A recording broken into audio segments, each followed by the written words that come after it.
basically to showcase I'm sorry, their sorry to interrupt you again, but here's President Trump. Wonderful job. Appreciate it. And thank everybody for being here, and please feel free to sit.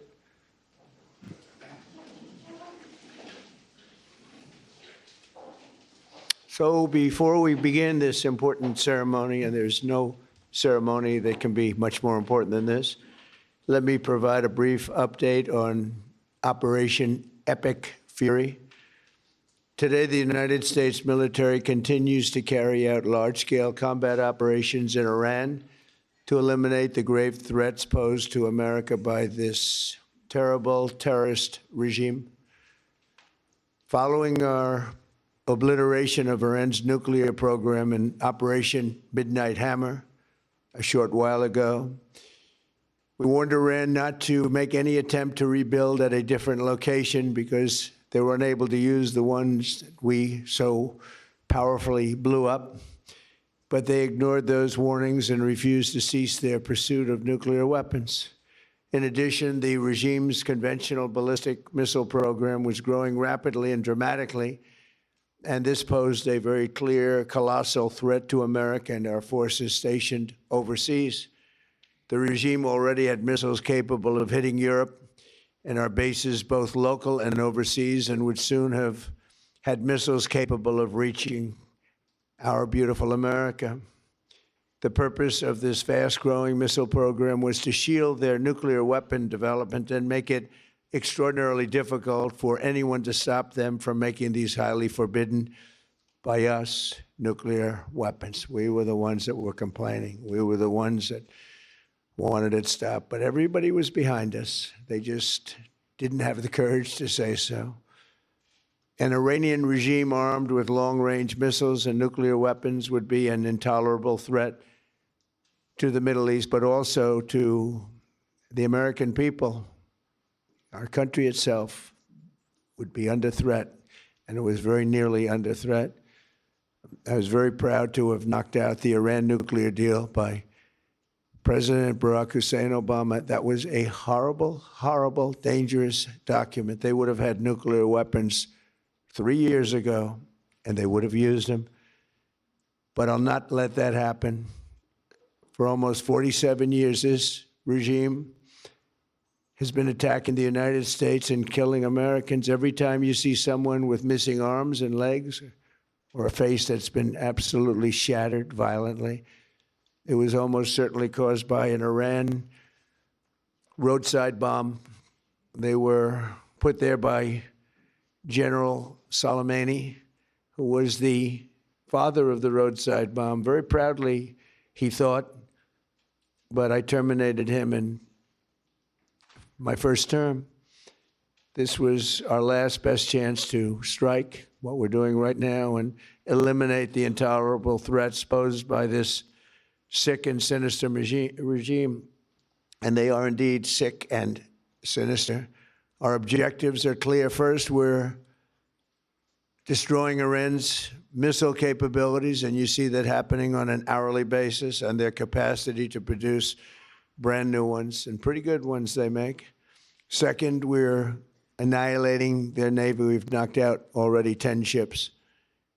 They're at the bottom of the sea. Third, we're ensuring that the world's #1 sponsor of terror can never obtain a nuclear weapon, never going to have a nuclear weapon. I said that from the beginning. They're never going to have a nuclear weapon. They were on the road to getting one legitimately through a deal that was signed foolishly by our country.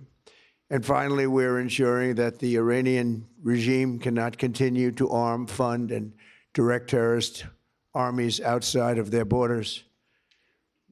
And we thought we had a deal, but then they backed out. And they came back, and we thought we had a deal, and they backed out. I said, you can't deal with these people. You got to do it the right way. Today, we grieve for the 4 heroic American service members who have been killed in action and send our love and support to their families. In their memory, we continue this mission with ferocious, unyielding resolve to crush the threat this terrorist regime poses to the American people, and a threat indeed it is. We have the strongest and most powerful by far military in the world, and we will easily prevail. We're already substantially ahead of our time projections, but whatever the time is, it's okay. Whatever it takes, we will always, and we have right from the beginning, we projected 4 to 5 weeks, but we have capability to go far longer than that. We'll do it. Whatever somebody said today, they said, oh, well, the president wants to do it really quickly. After that, he'll get bored. I don't get bored. There's nothing boring about this. Do you agree with that, Pete? I don't think there's anything, Mr. General. I think there's nothing boring about it.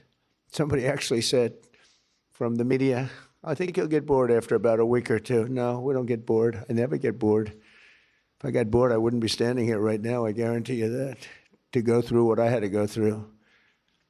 We also projected 4 weeks to terminate the military leadership, and as you know, that was done in about an hour, so we're ahead of schedule there by a lot. But please join me in thanking every American service member who bravely is standing in harm's way. They really are incredible, and I just want to thank you. We have a lot of them right here. Thank you very much. Thank you.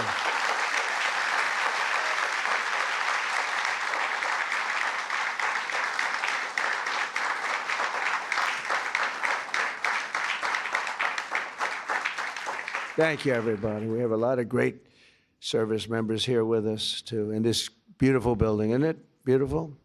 We're adding on to the building a little bit. We're improving the building. See that nice drape? When that comes down, right now you see a very, very deep hole. But in about a year and a half from now, you're going to see a very, very beautiful building.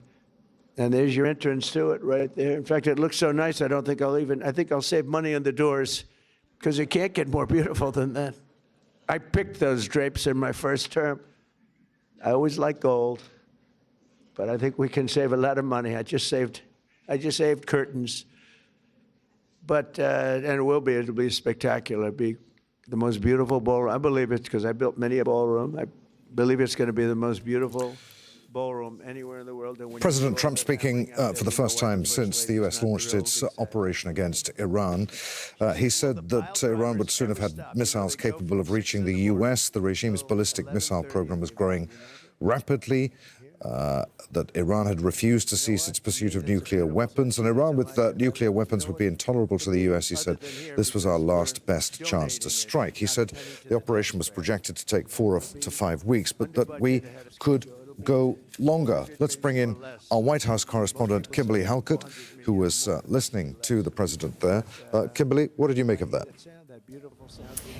There are a couple of things that were pretty interesting about what Donald Trump had to say. The first is that he gave, for the first time, a bit of a clear picture of how he believes the United States got here. We're going to go back to the president. Take a listen. Recognize the unsurpassed courage of 3 really incredible American heroes, 1 living and 2 no longer with us. So together, we recognize the exceptional valor of Master Sergeant Roderick Edmunds. And maybe I could ask your families to stand, because they're beautiful families. I got to meet them, and please.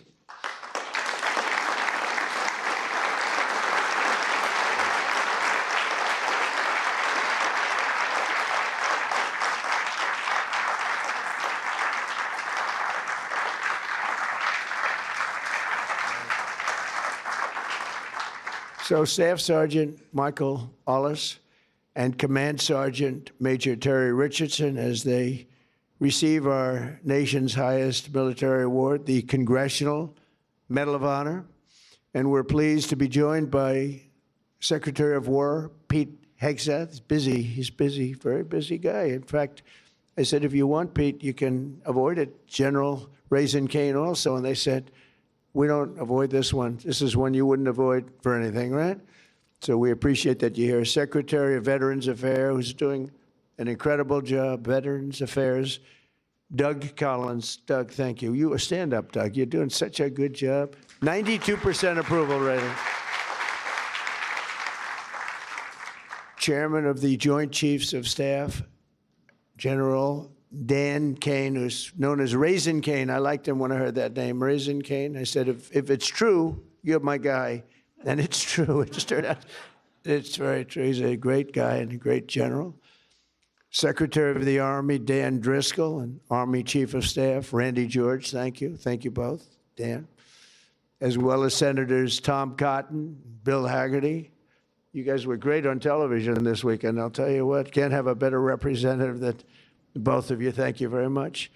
And Representatives Tim Burchett, Jack Bergman, and Nicole Maliotakis. And we have a few others sitting here, but I'm not going to go through it because we have far more important people to honor today. Oh, we have Tom Homan. I got to at least mention Tom Homan.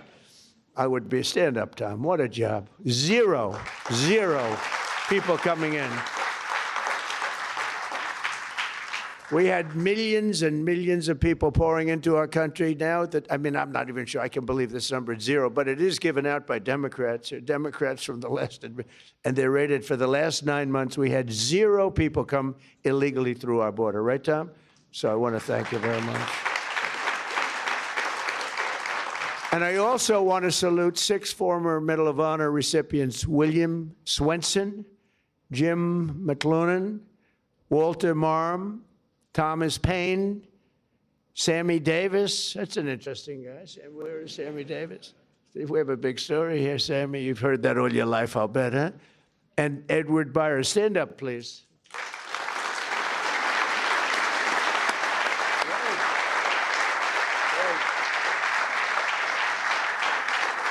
You all look good.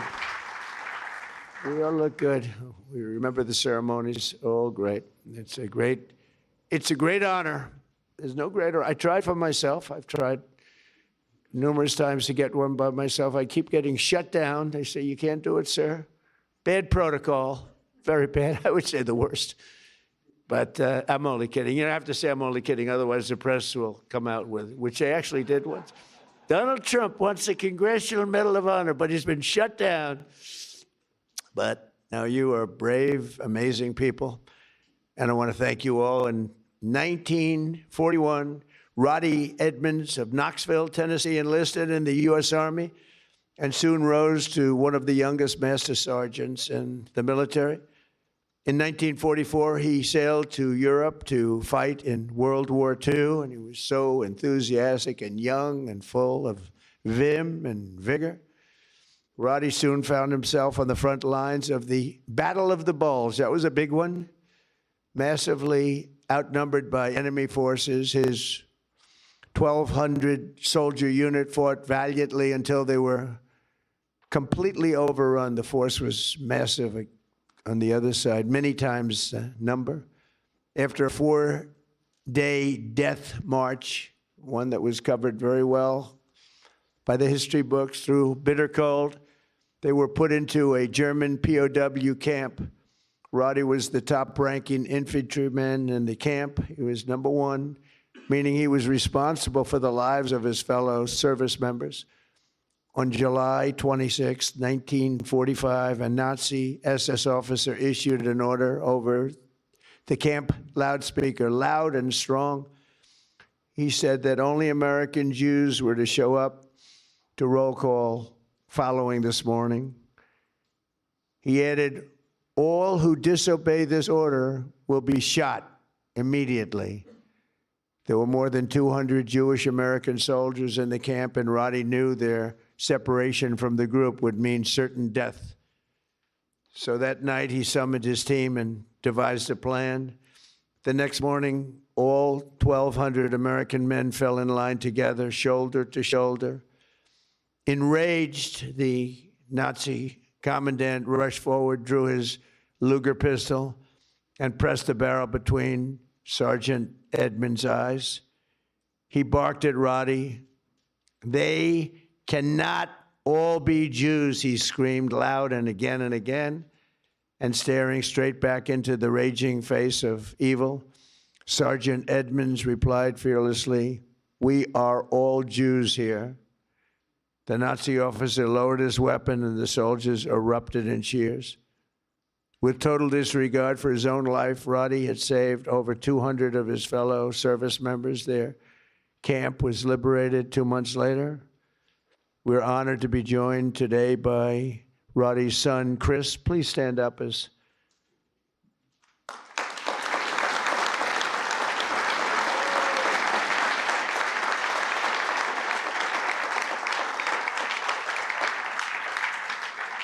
Thank you, Chris.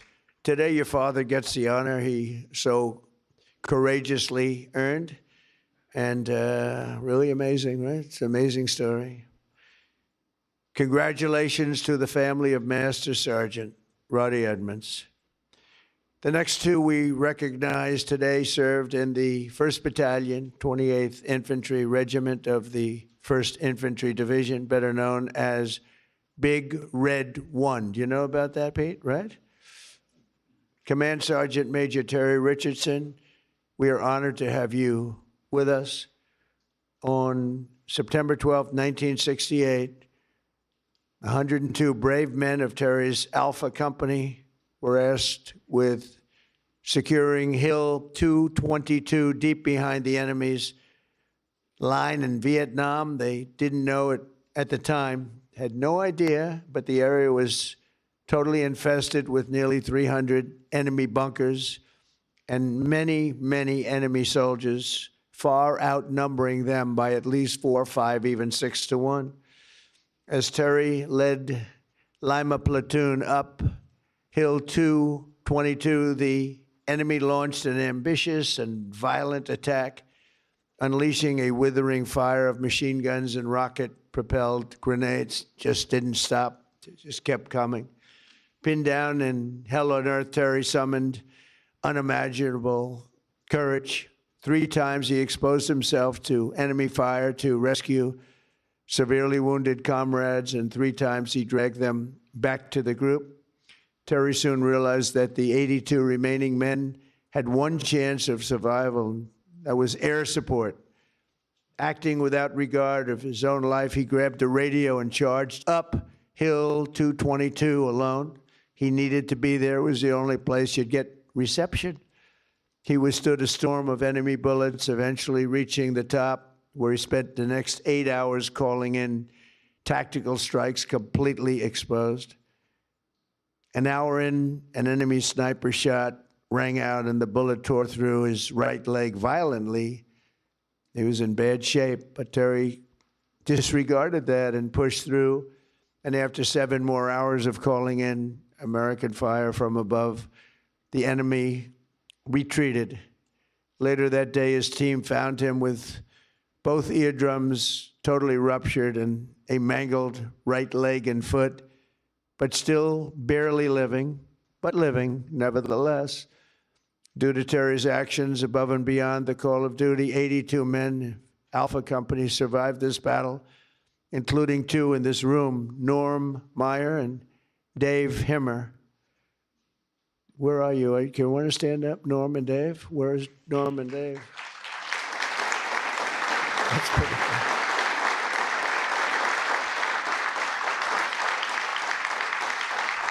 Pretty good.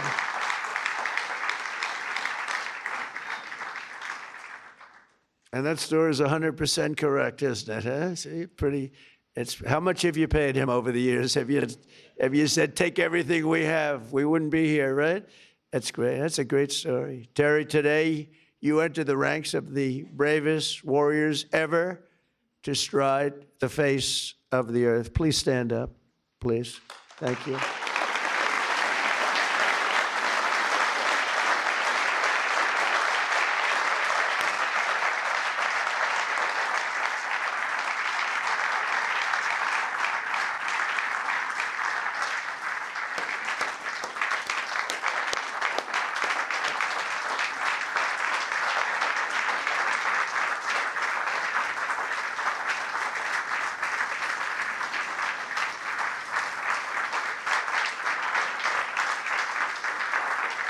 That's great, Terry. That's a great, brave man. I met him back there. He said, he's central casting. Look at him. He looks great. He looks great. You feel like fighting? I think we could take him today. What do you think, Pete? We'll make a little deal with him, as you are a brave man. Finally, we honor one more American soldier, a fallen warrior of world. of wars and really terror. Staff Sergeant Michael Ollis, born in 1988 on Staten Island. Michael grew up seeing the World Trade Center across the bay. I know Staten Island so well. The people in Staten Island are amazing. After 9/11, Michael enlisted in the Army, and by 24 years old, he was locked in. He loved it. He wanted it so badly. He was a squad leader serving in Afghanistan with the 2nd Battalion, 22nd Infantry Regiment, 1st Brigade Combat Team of the legendary 10th Mountain Division.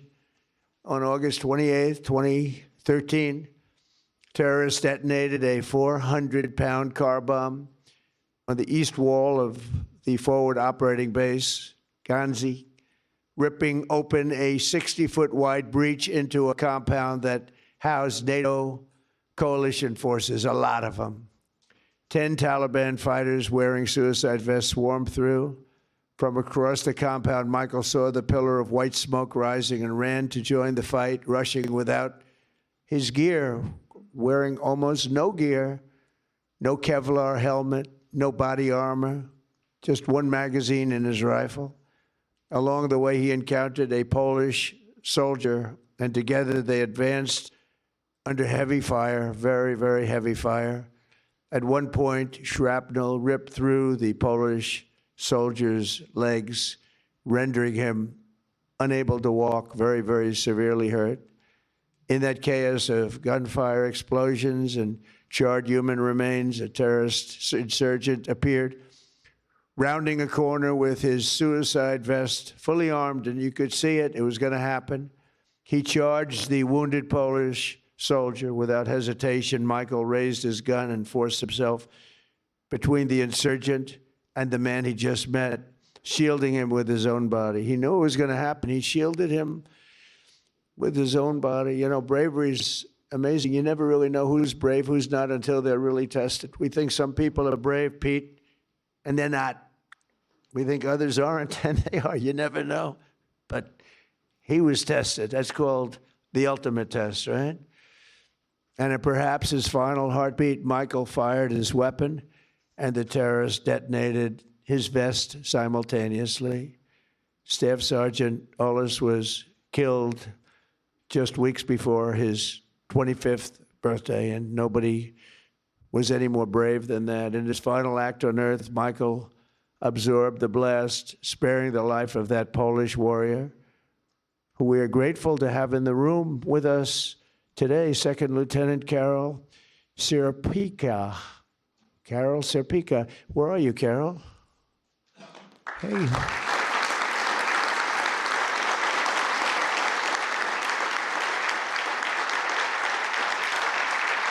Would you like to come up? Please. Please. I'd love to have you come up. Thank you, Carol.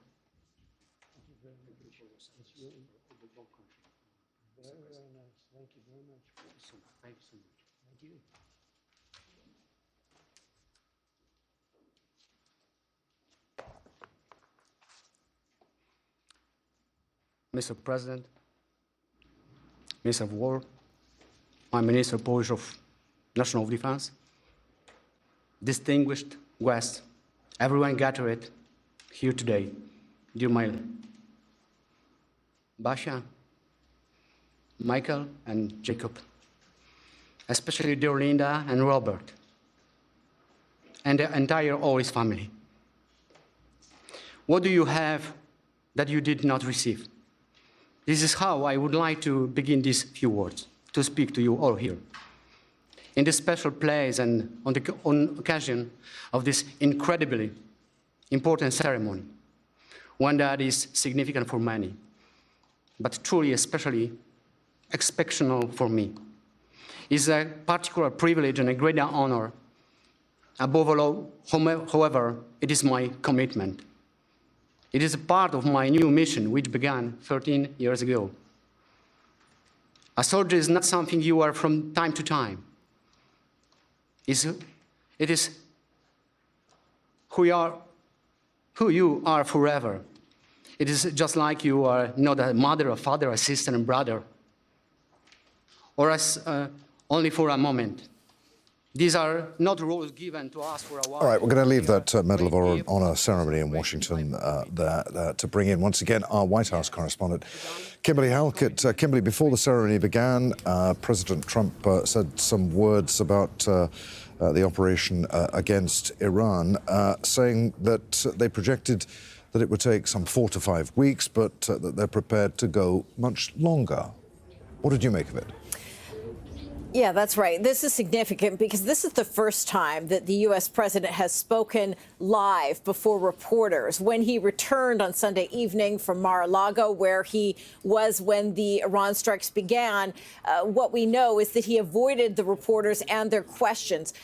So this is significant because this is the first time he's addressed Iran inside the White House. Now, what's important to note here is that the U.S. president also, for the first time, has really, despite claiming so in his pre-recorded videos that he's released on social media, this was the first time that on live TV he explained to the American people why diplomacy broke down in his view and why the Operation Epic Fury was launched. He said that following what he called the obliteration, the strikes of the U.S. on Iran back in June of 2025, he said that Iran began to rebuild its nuclear program, ignoring the warnings of the United States. And so as a result, he says there, in terms of the diplomacy, had been this effort to try and limit the nuclear program. They had a deal twice, the U.S. president said. But then he said that at the last minute, Iran, he claims, backed out.